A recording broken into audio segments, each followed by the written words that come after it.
Hello everyone, my name is Benoit and you're watching Hot Topics in Customer Success, a show with hot questions and even hotter wings. The show is sponsored by Woodrick, an in-app Net Promoter Score platform. Today we have joining us Lauren Costella, VP of Customer Success at Medrio. And so Lauren, please give us an introduction of yourself, give us a little bit of background. We provide clinical trial software. Essentially, we're helping to make sure that companies can get medical devices or drugs to the market quicker because we have cloud-based software that allows people to set up a study and start that study really quickly. And you have a fantastic background. Can you give a little bit of that background? Yeah, I'm happy to. I went to Stanford and I was a swimmer there. I worked at the Pentagon. I worked in a division called Personnel and Readiness. So before clinical trials, I was in digital marketing and worked for a company called Searchmetrics, helped to build the US office from the ground up. And now I have the pleasure of continuing to build out great operations and great customer success teams with Medrio. Awesome. So while we are digesting all this information, let's try our hot wings. There is no mild sauce. We start with medium and it goes up to extra hot. I have to try it though. I love spicy. We'll see what color you turn. I know, right? Have it right here. Death by wings. Okay, so if you do it, I'll do it. But I don't know if I. You have the milk here if you need to. It's definitely a little hot. I definitely need this. I don't eat spice. We'll see. It's pretty fantastic though. I feel like I'd get used to that maybe after my taste buds burn off. So. Oh my god. No, it's definitely definitely wake you up in the morning, I'll tell you that. So if coffee doesn't work for you. Spice. And supposedly you generate endorphin from eating spices, and people get addicted to spices because it's like the coffee, I guess you... Just like athletics, right? You just get addicted to the adrenaline. I think that's why I like customer success too. There's always a problem to solve. There's always something. Actually, you just brought a point that made me think of a question. What do you see as the future of customer success software? I am a huge fan of predictive analytics and predictive behavior. And that was something actually at Searchmetrics that was super unique. I worked with our data science team to build out a predictive behavior score for our customers. So we knew how they would be acting 8 weeks from that point. But then I start to think about each individual person within that company. How can we actually address each individual person that's using your software and how they use it, and use data to help drive the experience that each individual should have within your software. Consumer products or consumer software or consumer experiences do that today. But wouldn't it be cool if B2B businesses did that as well? Like, think about what that customer experience would be like if you go into, software and it really matches what you were doing before or what things you need to do on the day-to-day. I think that's something that's super powerful. I could see it going in that direction and increasing the stickiness of products, which increases, of course, not only the user experience, but really how people appreciate your software and maybe want to renew again with you. That experience is super important. And what other metrics do you think that customer success team should be tracking? Medrio is a little bit different because we don't have a traditional SaaS recurring revenue model.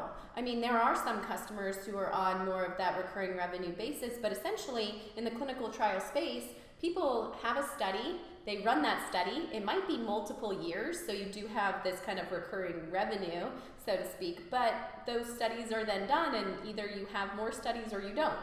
Some people are doing a simple device or doing a study, and once that study is done, that's it. So when I think about the types of metrics then that Medrio and what we need to be tracking within our team, we have to be tracking customer satisfaction. NPS is part of that. We want to be able to track the number of champions that we're creating within accounts. So it's really important for us to build advocacy because even for those people that only have one study and that's it, if they go to different places, we want them to be able to bring Medrio in as the software of choice there. And then we also want to look at, for us, what is the customer health? And by that, that's where we really look at usage and what are some of the sticky features that do help with those, to help drive those champions. Like, what do people love about the software? And you can be trained on certain features to just get the basic functionality, but it's funny, when I have talked to different champions that we do have within Medrio, a lot of it is more of the complex things that they didn't know that they could do before, and that they can do it easily, and they have a lot of flexibility.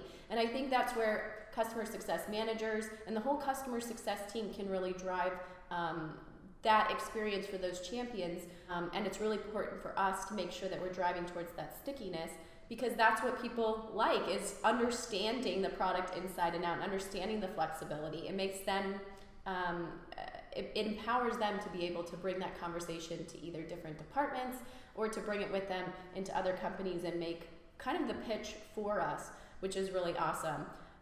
But yeah, definitely customer success metrics for us are customer satisfaction, NPS on a quarterly basis, and then we do champion building.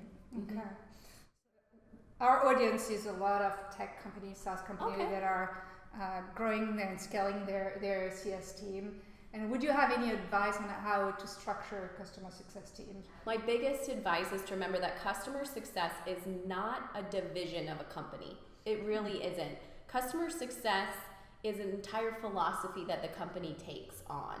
So at Medrio, and this is something Mike Novotny, our CEO, he gets it. And I think really great CEOs that are customer centric get this. It is about putting your customer at the center of what you do as a company. And so everyone in Medrio is incentivized to make sure that customers have a great experience. So by that, our sales team is incentivized not to oversell, right? We don't want customers falling off on the back end because they didn't get the value that was expected. Our engineering team is incentivized to make sure that we don't have a lot of bugs in the platform that don't provide the greatest experience for our customers as well. We have our product team who's incentivized to make sure that we build out feature trains that match what our customers need. And we take responsibility for that. I think one of the coolest things that I've had the chance to experience is that our COO actually goes out and tells customers, yeah, we know this part is a pain point for you. Recently that was reporting, and we're fixing it in the next release. And we are very open about being able to share with customers what we're working on and why. And so again, like when I think about customer success and starting that, it's first and foremost a philosophy, and every division has a responsibility to be customer centric.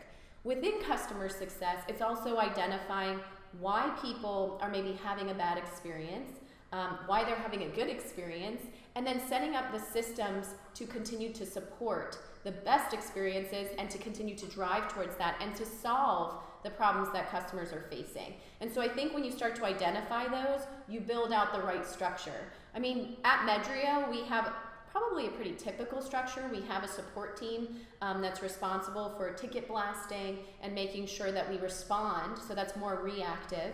We have a training and onboarding team whose goal is to make sure that customers get that initial value quickly. And then we also have a professional services team where they do more project-based things with customers. And then we have our customer outcomes or customer success manager group.